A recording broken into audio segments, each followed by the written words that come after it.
Brother of the Third Degree, the secret mystery novel by Will Garver. The White Brotherhood. Time, in itself, is an illusion. It depends upon states of consciousness. When struggling in the black pool, each moment seemed an hour, each hour a day.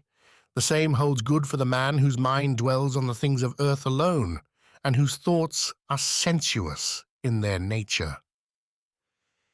The secret of happiness lies in forgetting self, and any slight diversion, business or amusement, which brings this end, brings a proportioned happiness. But the happiness which comes from a willful and conscious forgetfulness of self exceeds all others and brings a state of consciousness in which all sense of time is lost. As the boat was drawn swiftly through the water, we became lost in each other's love. My heart, like hers, had now become responsive to the divine vibrations in the celestial soul, and the happiness that comes from this state cannot be told. Our thoughts were again brought back to earth by our boat, coming to a stop on the sandy shore.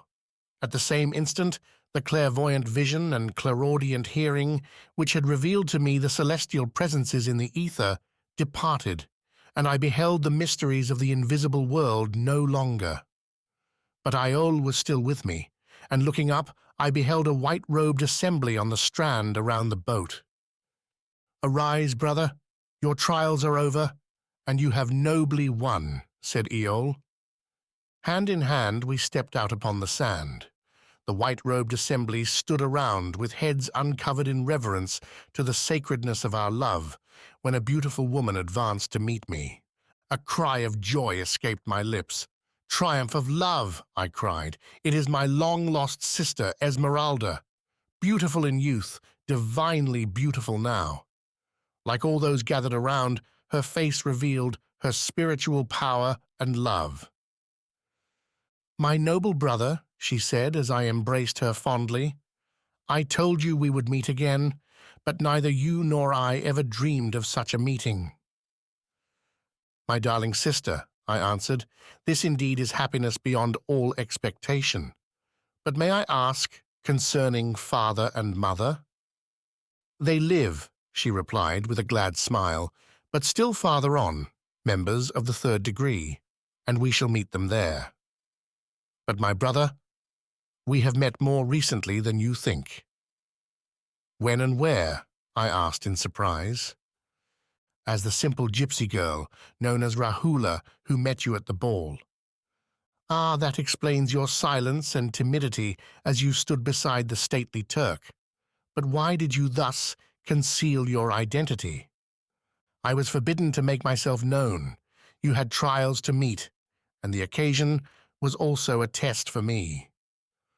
At this point, a noble-looking old man with a long grey beard and large golden girdle around his waist advanced and, bowing low, said in kind and gentle voice, "Brother, let your sisters lead you to the royal chamber."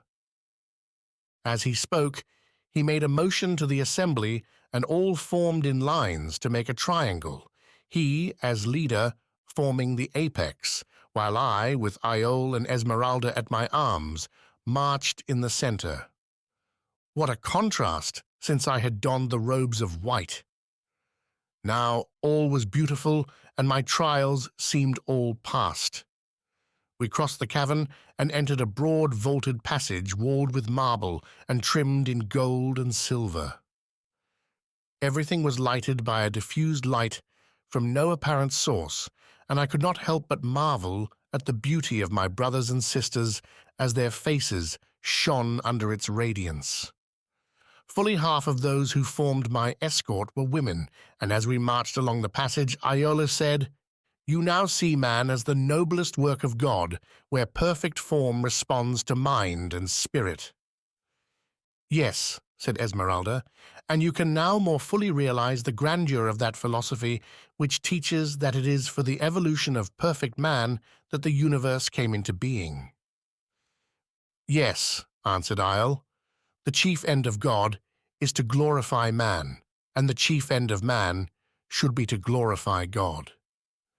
And the latter can only be done through the former, said Esmeralda, for it is only through man that God can be glorified.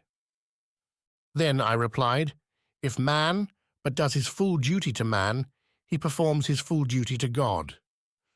That is the sum of all duties. Man's duty is to man, they both replied together. We now reached a gilded gate which opened before us, and we entered a large white chamber, hexagonal in shape and with a pyramidal roof. Around at the top of the walls was a golden finished frieze containing the 12 signs of the zodiac. In relief, while at the side of the chamber, opposite the gate through which we had come, was a white throne, in the center of which, in a golden chair, sat a man of apparently middle age. His remarkably handsome face was beardless and gave him a youthful appearance, while his features looked like those of a man of age and thought. His uncovered head was crowned with thick and long golden curls, while his blue eyes shone with a luster even more wonderful than that of my companions. Dressed in the loose and flowing costume of the ancient Greeks, his manly form revealed the perfections of human development. At the left of the enthroned king sat a man who looked like an Apollo. His form was also only partly clad by flowing garments, and his figure thus revealed was indeed a symbol of strength and power. He evidently represented or symbolized the sun, for his hands rested upon a disc-like shield with a central dot and an encircling margin in gold. At the left of the king sat a woman whose brunette beauty was marvelous to behold, her black eyes and hair contrasting with wondrous effect with the pearly form which showed all its lines of beauty through her light and flowing drapery. Her white and shapely hands rested upon a large silver crescent, and she evidently symbolized the moon. Dare anyone brand this scene as immodest? None but the pure were here.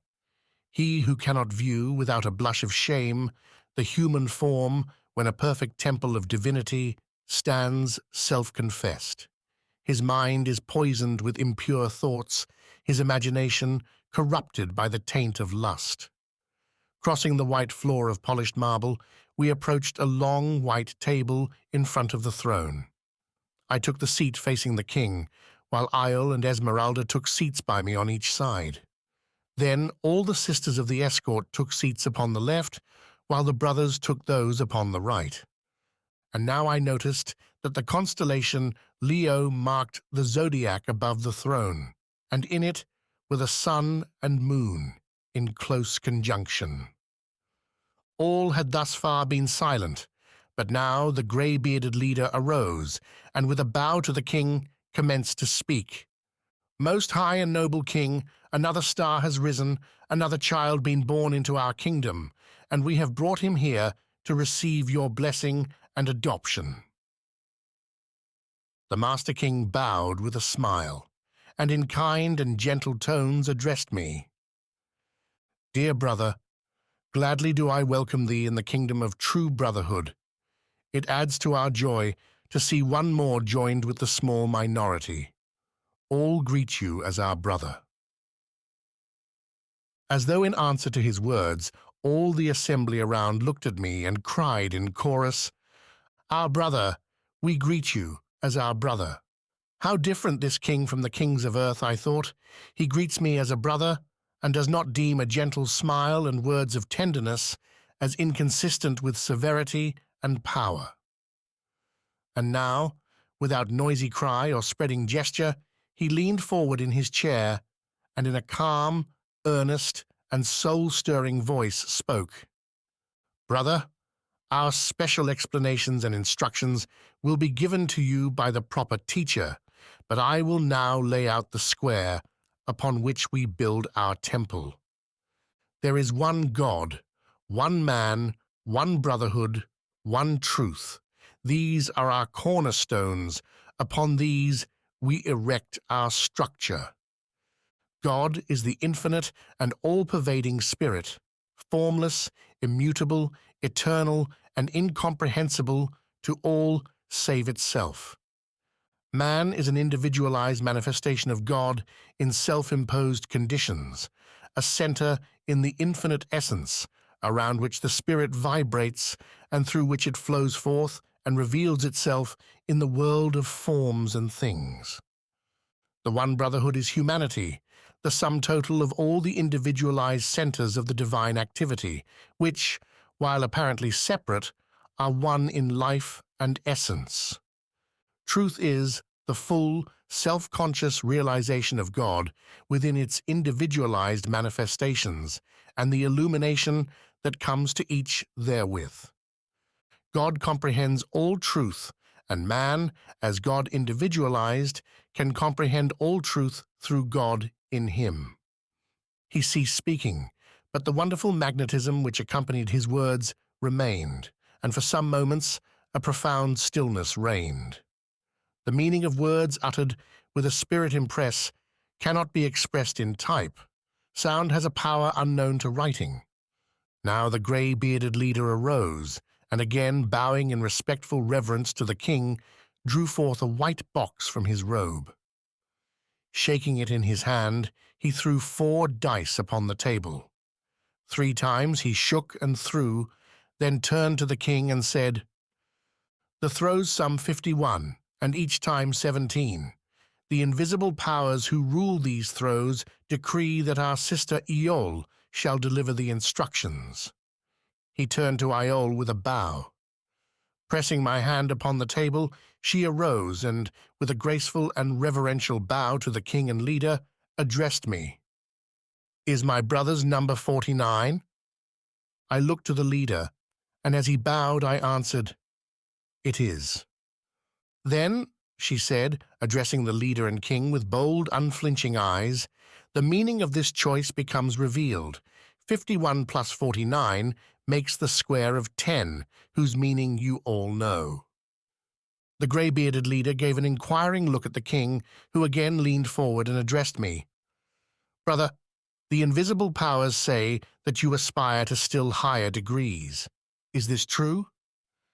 "I aspire to reach the highest summit, yea, even to godhood does nay soul aspire," I answered, with a wonderful lightness of heart and consciousness of strength. Without reply, the king made a sign to the leader, and he and Iole took their seats. The lightly draped Apollo at the right of the king now spoke. "I represent the sun, symbol of life, center of vitality, and heart of the solar essence that throbs through all within the boundaries of our solar sphere. I am the spirit as it acts and manifest in matter. But my sign conceals a mystery and has 2 meanings. Learn thou this secret, and thou shalt never die." He ceased, and the woman on the left, in a clear, musical voice, spoke. "I represent the moon, symbol of subtle matter, the essential substance necessary to form and growth. I am the vehicle of spirit and the base without which it could not act. My sign, too, conceals a mystery and has 2 meanings. Learn thou its secret, and thy form, made perfect, will not dissolve." She ceased, and the king again spoke. "Ever since the time when we met in the columned halls of Thebes and Memphis, Osiris and Isis have been with us, and their perfect and harmonious union in you will make you Horus." As he spoke, all eyes turned toward the zodiac above the throne. Doing likewise, I saw a violet mist cover it.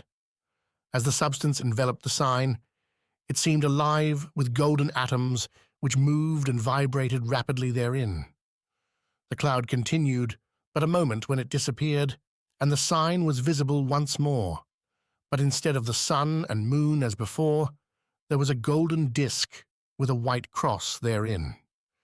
As I wondered by what strange mechanism this phenomena was accomplished, the leader arose and gave the order, "To the Hall of Learning." The assembly immediately arose, and, with united bow to the king, marched in double column from the hall. We proceeded along a passage not unlike the one through which we had entered, until we came to another vaulted chamber. The frieze of this chamber was also a zodiac with movable planets in the different signs, while the great stars also had their places.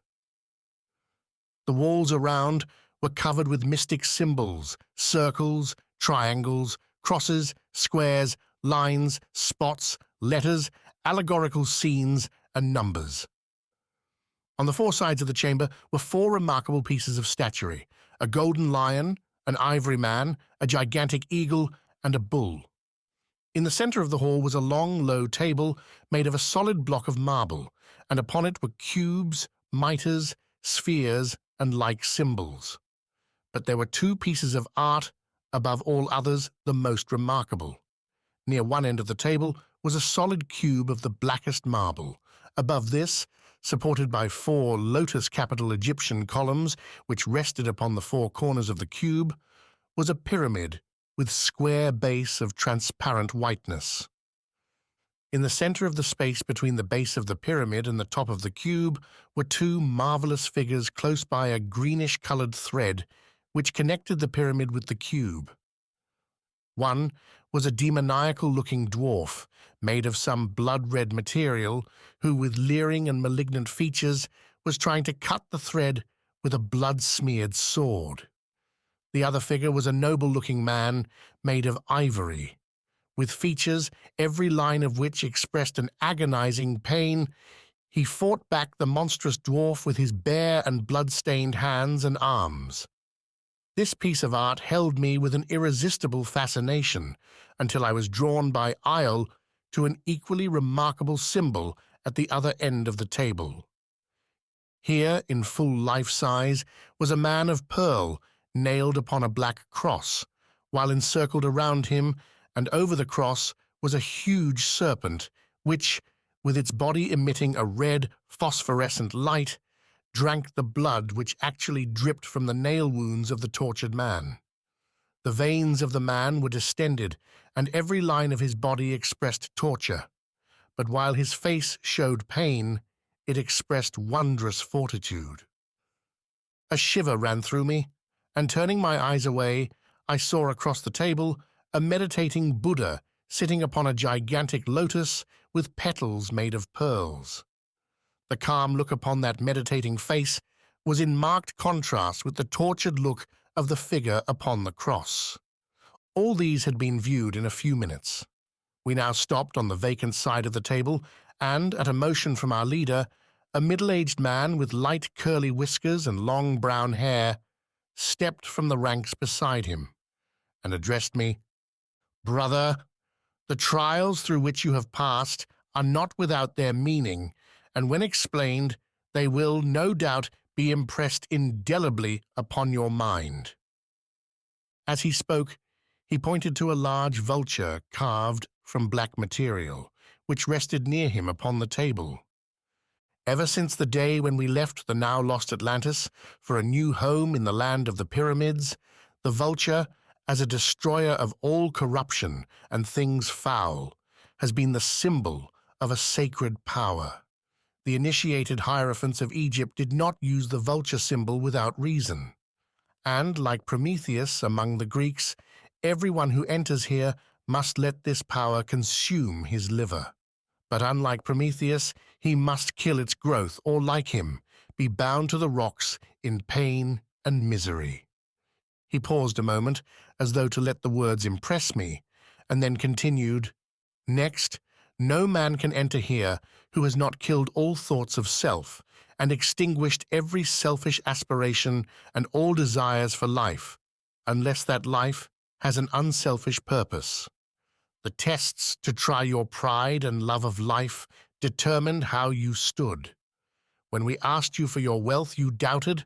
Those were there who could read your colors, and your thoughts were not concealed. Know that here no evil thought can be concealed. Your mind is an open book. Know also that doubt is a cankerworm which ever breedeth fear and paralyzes strength, not doubt of forms and creeds and dogmas, but doubt of the eternal excellence and superiority of truth and justice.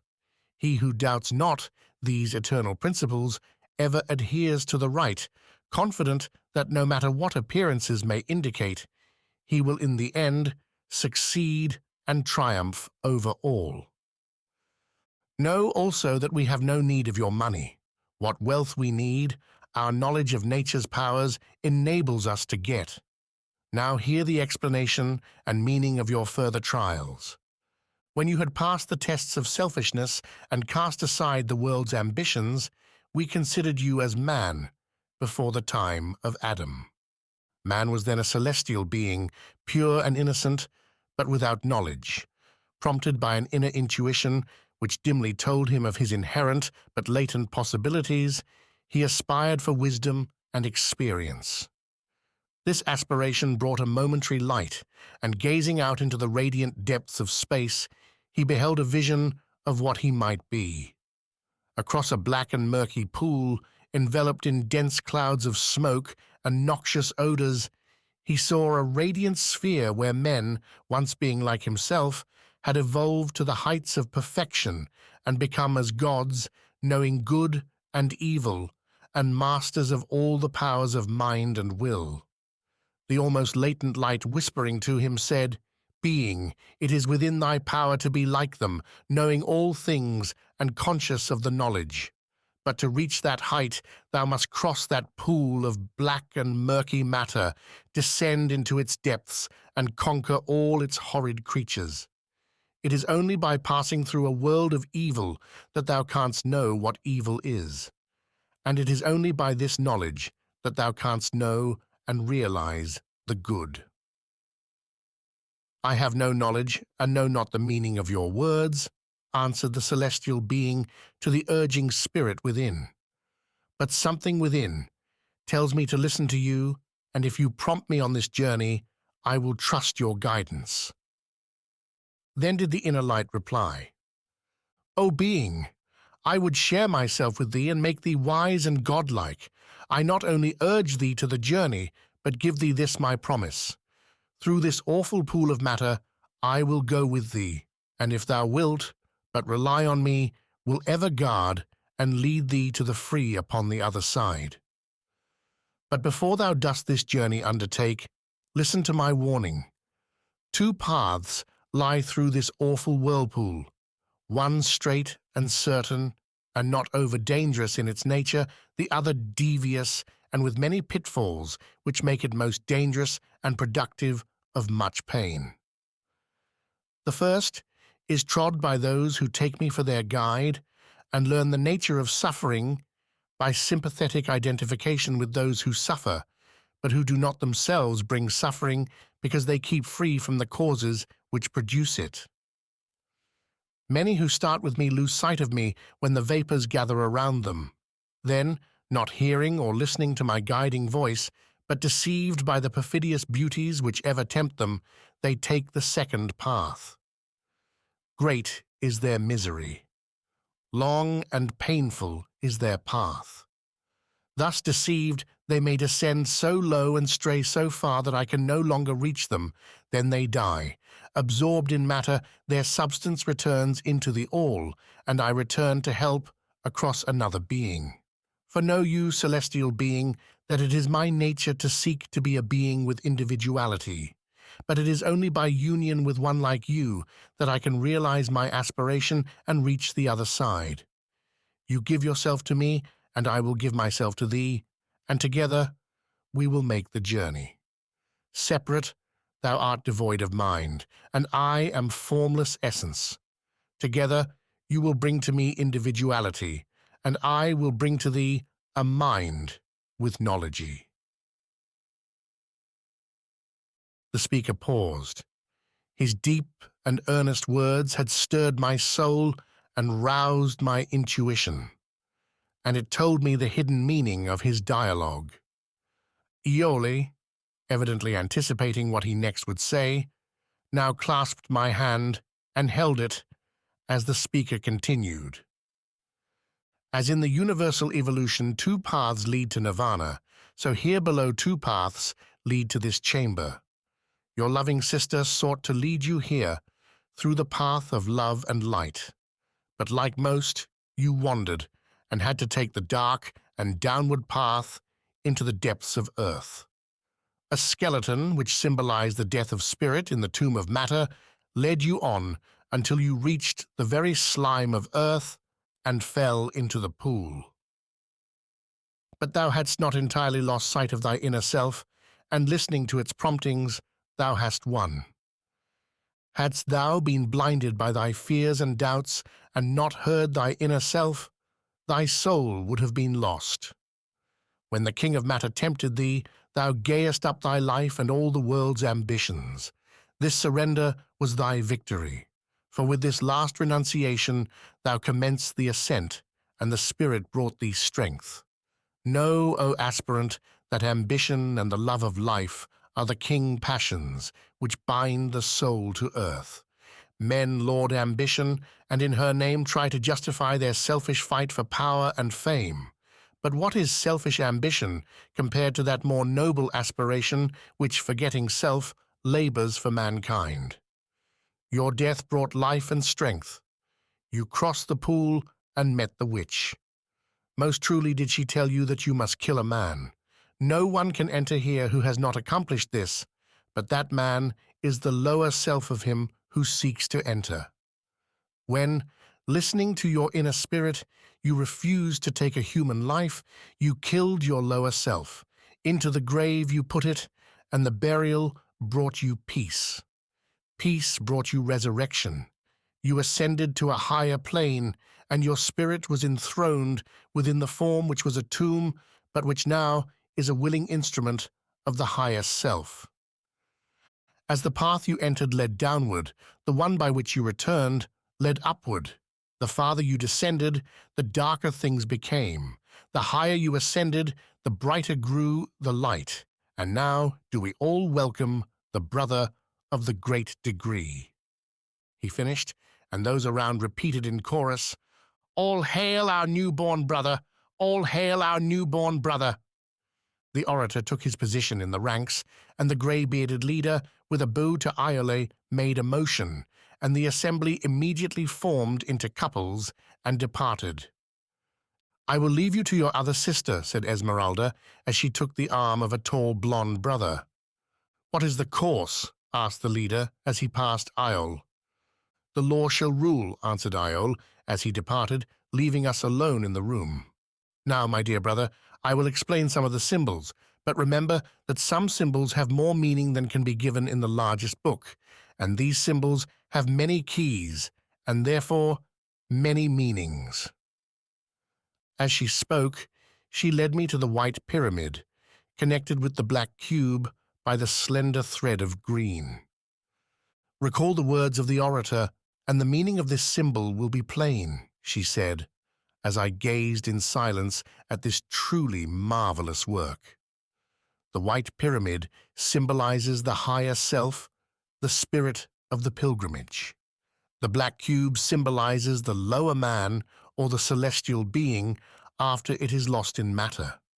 The being has sunk so low that nothing but a thread connects it with the higher self, and the passions and desires that arise from matter and which are symbolized by the red demon would sever even this frail connection and destroy the soul. The white figure symbolizes the spirit in the form which it takes when in matter, and it is fighting and striving to preserve the connection, although by so doing it perpetuates its pain. But rather than again return and commence a new pilgrimage, the spirit hangs on to its degraded vehicle until the last hour, hoping that by so doing it may at last bring it back to the path from which it has wandered. For know you that the being once conjoined with spirit on this pilgrimage has a will of its own, a will which the spirit cannot overcome unless the will permits.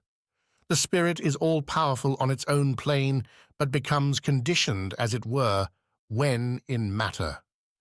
The contest seems unequal.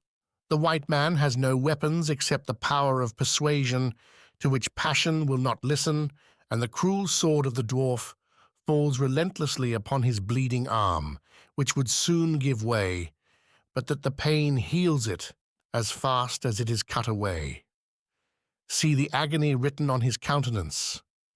Many men thus allow passion and desire to torture their higher natures until at last the demon conquers, the thread is severed, and the soul is lost. As she paused for a moment, I questioned, "But Iol, can anything be destroyed?" "Not in its essence," she answered. "Both matter and spirit as such are eternal and indestructible, but their individualized or special combinations are not unless the will that rules them so wills. At this separation of the lower from the higher, or spirit from matter, spirit returns into the universal spirit, and matter into the universal matter. But the individuality that came from their union is lost. Know that the occult teaching that man can lose his soul is most scientific when correctly understood. All souls either attain to spiritual individuality and pass on to godlike perfection, or are dissipated and dissolved. Many men now live on the earth whose higher souls have left them. Such are the monsters who sometimes appear in the forms of men and startle the world with their wickedness. But this is a vast and deep study, this study of the soul. Let us proceed to the other symbols.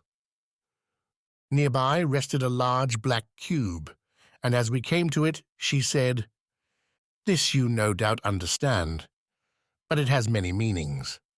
Let me explain. This black cube symbolizes the four elements or principles which make the lower man, that is, earth, water, fire, and air, or the essences which these words symbolize." She pressed a spring, and the ends and sides of the cube unfolded on the floor and formed a cross, 4 squares high and 3 squares broad. "You see," she said, "that by counting the center twice, there are 7 squares, which symbolize the 7 principles which make the complete man. As a black body is an instrument of torture for the spirit which inhabits it, so here we have the cross. Likewise, an instrument of torture, and as man with arms extended makes a cross, so also does the cube gilded. Likewise, man with arms extended makes a square of 4 equal measures, the 4 which make his height being equal to the 4 which make his width, and 4 times 4 equals 16, a perfect square, and the 4th power of the duad, 2. Such is mystic mathematics." We closed the cross into its cubic shape and approached the other wondrous symbol. For a moment, she stood by in silence, then in a deep, solemn, and soul-stirring voice, said, "This explains the mystery of Christ, the meaning of the crucifixion, and the mystery of pain. The black cross, as just explained, represents man's lower nature, this body, a tomb for the spirit, and an instrument for its torture. Nailed upon or fastened to this cross, or form of flesh, is the divine man, Christos, the Son of God. The serpent encircled around is the serpent of desire and passion, lust, avarice, and hate, and its life depends upon the blood which issues from those bleeding wounds. How truly does this symbolize the life of all men of earth? It is a universal symbol and applicable to all men, for every man who feeds his lusts and passions or yields to the lower nature crucifies the Christ within him. Every evil act we do, every impure thought we think, every evil aspiration or desire tortures the divine man within ourselves and feeds this horrid monster of desire with fresh blood which represents the life of Christ, drawn with acutest pain." She paused, and I thought, how beautiful, yet how pathetic, this interpretation of the story of Christ. How much misunderstood this wonderful allegory, teaching a universal truth. "Iol," I said, "I see that you give an allegorical interpretation to the story of Christ. Do you believe that a historical Christ existed? That a character existed around whose life the Christ story was builded, I have no doubt, but the universal Christ, the divine in man, has always existed and has never died. All ancient scriptures have an esoteric meaning, and under the forms of allegories and symbols, The great truths of the universe and man, the macrocosm and the microcosm, are veiled, but veiled so lightly that all who seek can find their meanings. Paradoxically, the most deeply hidden is the most open, but the blind pass by and will not see. The universe is built upon simplicity, but superficial and selfish minds know not the meaning of this word. Men seeking for a mystery overlook this truth. Relying solely on the intellect, they scorn to see philosophy in the simple parables of everyday events. But Jesus thus taught, for parables were his constant method, and his philosophy of human life, thus dimly veiled, was told to his disciples. St. Paul, his eminent successor, taught in like manner, and still later, Origen and Clement of Alexandria. All the Gnostics and Neoplatonic Christians taught the same, and down to the time of Constantine, the esoteric meaning of the scriptures was acknowledged. Again she paused, and as I stood looking at this solemn symbol of the mystic Christians, a wonderful compassion arose within me. "Come," she said, "these wondrous symbols must be explained at length some other time. We will now pass to the others." Then she explained the meanings of the man, the ox, the lion, and the eagle, dwelling with great care upon each. Suffice it to say that the mystic language of the Hebrew prophets was for the first time made clear. Having thus received a brief synopsis of the many symbols in the Hall of Learning, we left the chamber of that name and proceeded along another corridor. If I had ever doubted that knowledge came from the unfolding of an inner faculty, I now doubted it no longer. I was beginning to realize this inner light, but Eole seemed to already possess universal knowledge. No question could I ask but what I got an answer, and thus, continuing our conversation with active minds and hearts attuned to TN. Same key, we proceeded along the corridor on our way to the Hall of Choice.